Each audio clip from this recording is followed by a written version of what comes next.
clear to play.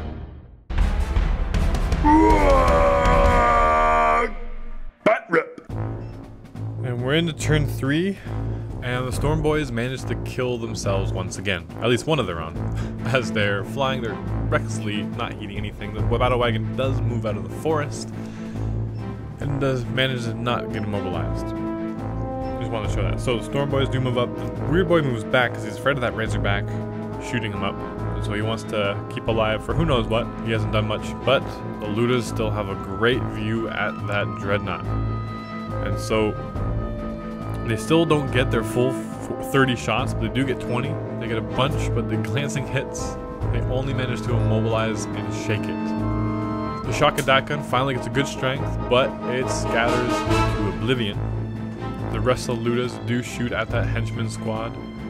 Only with 10 shots though. The Ludas are just rolling terribly. I mean, they're a very, very random squad, but their randomness is in the negative.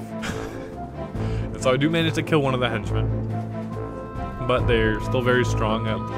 So at least my Power Claw, my full squad of boys, all the boys aren't able to do anything. But as I'm doing that, he decides to do Sanctuary, and so I have to charge through difficult terrain and dangerous, and so I do lose one squad. The Dreadnought attacks back first, kills one of my boys, but then I have my Power Claw, and the Power Claw doesn't do anything. And then I have to lose one boy because we're fearless, and I lost combat by 1. So since the one henchman squad with the Jakiro Weaponsmith isn't doing anything, he's just hiding him in the Razorback.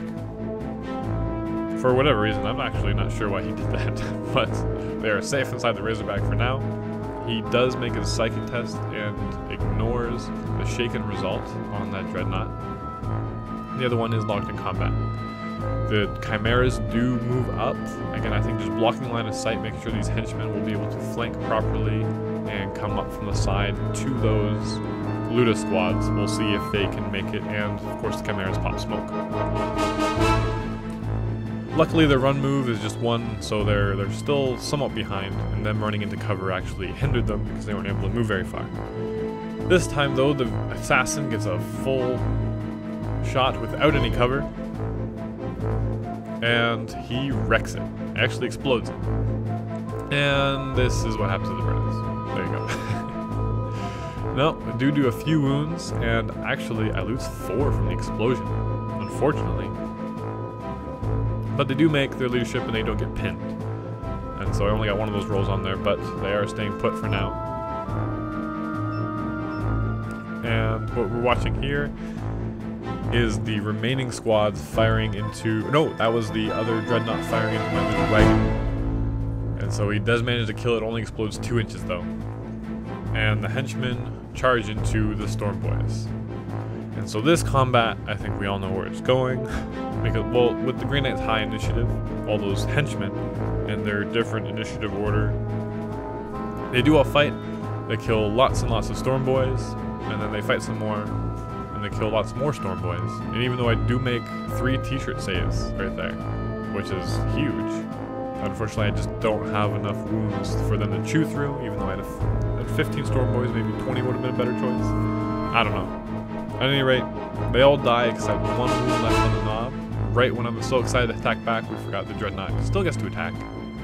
And he does manage to wound the knob. Oh, I'm getting a little ahead of myself here. But the knob gets that 6+ save, but he rolled a 1. The dice gods were mocking me. And so now my Stormboyz are wiped out, and I really only have shooting power left in the Orc army. And this is only turn 3. And so it is kill points, and so Ludas, if they do manage to wisen up, I might be able to do a bunch more damage. And the Burnas are in cover in that crater, and so they won't be able to be shot up super easily. And if the henchmen do get too close on the left side there, they will be able to shoot. Otherwise, the Luda and the Shack Attack Gun and maybe the Weird Boy will have to do some serious damage this upcoming turn. So click the link below or click play and